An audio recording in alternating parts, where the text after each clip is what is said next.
tras el mito de la conquista de México. Parte 18.1. México es un país pluriétnico y pluricultural.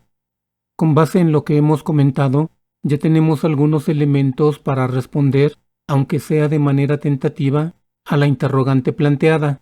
Si los mexicanos no somos mestizos, entonces, ¿qué somos?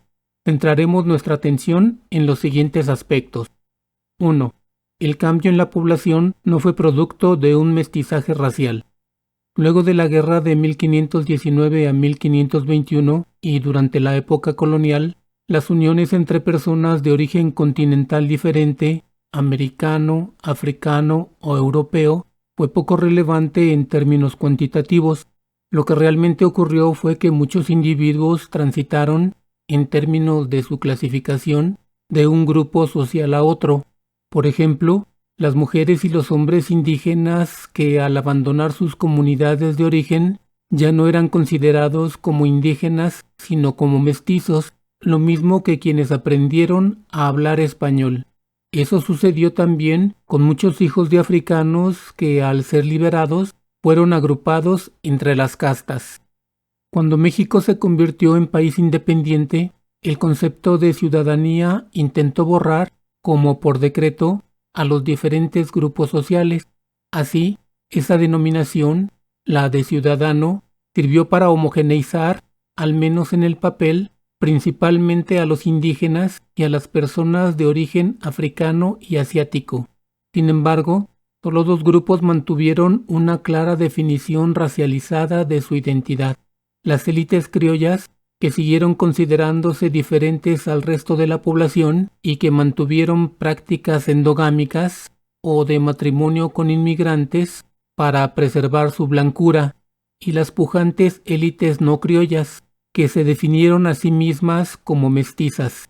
Este nuevo grupo dominante impuso su identidad política, cultural y social al resto de los mexicanos, y la definió en términos raciales como el ideal identitario de una nación mexicana supuestamente unificada.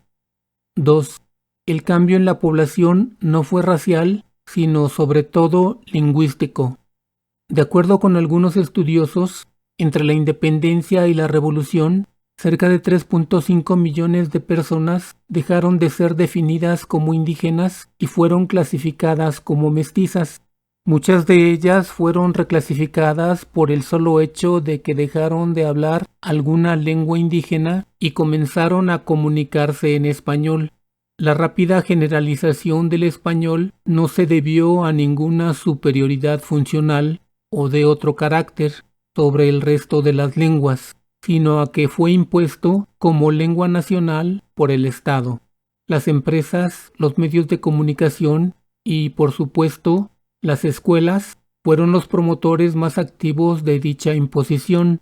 De este modo, cualquier posibilidad de ascenso social y en muchos casos hasta de sobrevivencia implicó forzosamente someterse a la castellanización.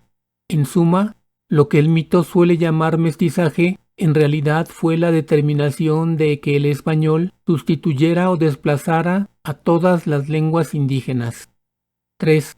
El cambio del mestizaje hacia la construcción de una nueva cultura. Desde finales del siglo XIX y gran parte del XX, el Estado mexicano forzó la generalización de una identidad nacional que se impusiera sobre las identidades regionales y locales. Desde luego, no todos los mexicanos aceptaron o adoptaron las nuevas formas que implicaba esa identidad, y los que lo hicieron no las aplicaron de la misma manera. En lo político, la nueva ideología se centró en los valores del liberalismo, promovidos por las emergentes élites mestizas para consolidar su poder. La ciudadanía como base de la participación política, el gobierno representativo, los derechos y la propiedad privada. Sin embargo, al mismo tiempo se desarrolló un movimiento popular que emergió de las comunidades rurales empobrecidas, las cuales defendían sus derechos colectivos y la propiedad comunal, y que practicaban formas diferentes de representación y de participación política. Ambas visiones coexistieron, a veces aliadas, a veces confrontadas, por lo que el resultado de dichos encuentros y desencuentros, violentos o negociados, dio paso a la nación mexicana. Sin embargo, de acuerdo con los estudiosos, en ningún momento se registró un proceso de mestizaje que amalgamara los rasgos característicos y dispares de los grupos originales y surgiera de ello un nuevo grupo, la denominada raza cósmica, perfecta y sublime en el más amplio sentido vasconcelista. En pocas palabras, el mito del mestizaje biológico o cultural, como origen y destino de la nación mexicana, es insostenible y en los hechos solo ha tenido resultados perjudiciales para la mayoría de los mexicanos, pero en particular para los grupos originarios, que en el menos grave de los casos han sufrido actos de represión, marginación, discriminación y estigmatización. Pero, ¿cuáles son los aspectos más perjudiciales que caracterizan al mito del mestizaje? Esto lo veremos en la siguiente entrega.